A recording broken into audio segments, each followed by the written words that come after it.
Hello class, welcome to your second try at taking notes at home. Hopefully you found this helpful when we talked about repetition and parallelism yesterday, and it will be even more helpful as we get more practice with it. Today you are going to take notes about dramatic irony in Othello. By the end of class tomorrow, you're going to be able to write an amazing OER that answers this question. How does Shakespeare's use of dramatic irony in Act 4, Scene 1 of Othello build toward the dramatic tragedy's peripeteia? So today we're going to learn everything that we need to know about dramatic irony so that we're prepared to answer that question. So now that we know what we're building towards, let's go ahead and get ready to take some notes. We are going to focus on the literary device of irony. Irony is a figure of speech in which words' intended meaning is different from their actual meaning, or a situation that ends up in quite a different way than what is generally anticipated. We have talked about irony before, so this should be a review.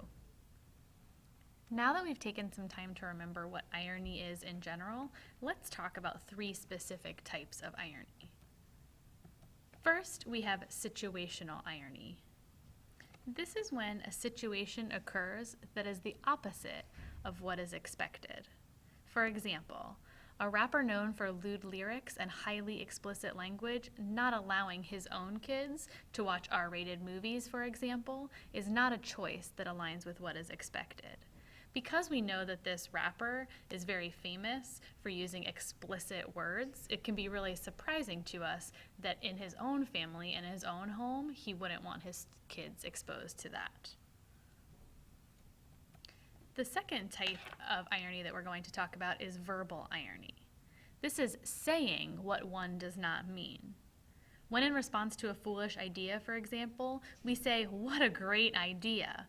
We're using verbal irony, specifically sarcasm. We even heard this yesterday when we were reading in Othello. Desdemona talked to Emilia about how jealous Othello was by using verbal irony. When Emilia asked, "Oh, is he jealous?" Desdemona responded by saying, "Oh yeah, no, he's not jealous at all." Right? She was using sarcasm, and that's a form of verbal irony. The last kind of irony that we're going to talk about is dramatic irony. This is a situation in which the characters are unaware of the implications in a situation, but the audience is. We can take an example from Shakespeare here. In the play Romeo and Juliet that many of us read last year, the audience knows much before the characters that they are going to die, and every line in the play hints at the character's inevitable death. This creates dramatic irony. We as the reader know that Romeo and Juliet are going to die before the end of the play in the prologue of the actual play. In the first 13 lines of the play, we learn the whole plot. So we as the audience know exactly what's going to happen before the characters do, and that's an example of dramatic irony. We're about to go into a quick check for understanding of this material, so go ahead and pause this presentation so that you can review your notes and ensure that you understand all three types of irony we've just talked about: situational irony, verbal irony, and dramatic irony. Go ahead and restart when you're ready to practice. Now it's time to see how much we understand about irony. Go ahead and read along with the directions on your notes as I read them here. So you're going to look at several examples. You're going to look at 8 different examples of irony. They're going to be either situational, verbal, or dramatic irony. So you're going to decide if the following examples are illustrations of situational, verbal, or dramatic irony.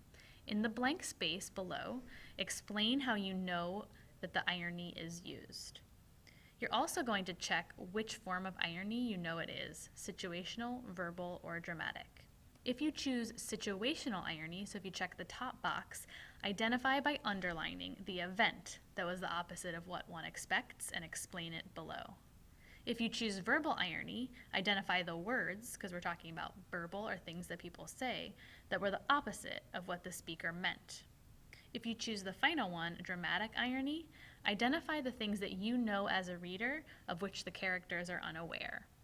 Go ahead and pause this presentation until you have finished completing all of the examples. Remember, this is your opportunity to see where you have questions, so make sure you take the time to do this before you continue the presentation again. All right, we'll be back when you're done with all 8 of those examples. Go ahead and press pause. All right, now that you've taken the time to practice all 8 of these examples, let's go over our answers. Remember, you can make any corrections you need to.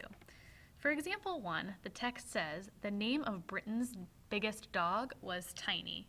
I know that this is situational irony because I don't expect the biggest dog in an entire country to have a name that means the same as small. The situation we're talking about here is the fact that Britain's biggest dog is named Tiny. Okay, let's go on to the next example. The text for number 2 says, oh great, now you have broken my new camera. I have a hint as soon as I look at number 2 about what kind of irony it is. It begins with quotation marks that I can see at the beginning and the end of this statement. That means it's something someone said. I know that that's verbal irony. When I think about how I know that, I know it's not great that your camera is broken, it's actually horrible. So I'm using verbal irony because I am saying the opposite of what I actually mean as a speaker. I really want to say it's terrible that you've broken my new camera, but I am employing verbal irony in the form of sarcasm in order to send a message. Let's go on to our third example. The text says, the butter is as soft as a slab of marble. When I think of a slab of marble, I know that's something that's actually really hard. So we have to be using some kind of irony here.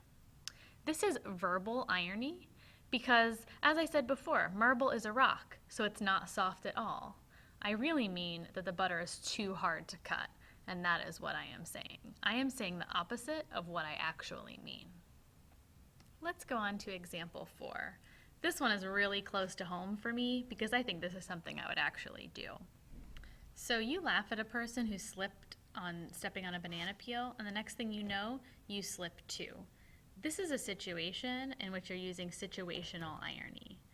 I think that after laughing at someone who fell, you'd think you'd be more careful and not do the same thing. But instead, that's exactly what happened. You laughed and then slipped yourself. Let's go on to number 5. I posted a video on YouTube about how boring and useless YouTube is. That's definitely situational irony. I wouldn't expect a person who thinks YouTube videos are useless to post a YouTube video at all. And instead, they are doing the exact thing that they say is useless in order to prove that it is useless. This is definitely situational irony. Now we're going to go into some of the longer ones, where it may have been a little more difficult to find the irony. Let's go to number 6. You can read this here, and you've already done your practice so that you know exactly what this says. This is verbal irony. Why is it verbal irony? So Lawrence doesn't think the lemonade is a great deal or totally worth it. He actually thinks that the $11 price is a total ripoff. By saying, oh, that's totally worth it, Lawrence is using verbal irony and sarcasm here. He is saying the opposite of what he actually means. As we're going through these examples, make sure that you're writing the rationale for why you know that it is verbal irony in the correct place. Your notes will only be as helpful as the amount of detail that you add. Let's go on to number 7.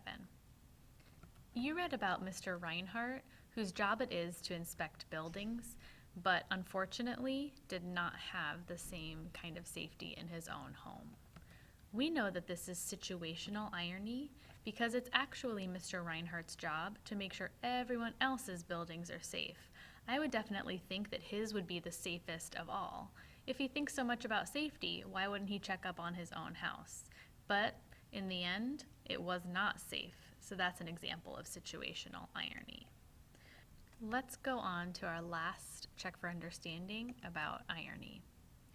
You read about Mr. Bath and one of his employees, Tom Miller. Number 8 was an example of dramatic irony. Let's think about why. As we're reading through, we know way before Tom Miller, actually he never even knows in this passage that he's going to lose his job and shouldn't have charged the gifts for his family on his credit card. but Tom has no idea. Remember, when we're talking about dramatic irony, this is a situation in which we, as the reader, know things before the characters do. So here's an example of dramatic irony. Before we end with our notes tonight, let's go over some logistical announcements. Here's a preview of what tomorrow is going to look like in class. Remember, you're going to come in having already taken these notes, so you're going to take a Do First quiz on identifying the 3 types of irony immediately. You're going to do this without using your notes or your teammates.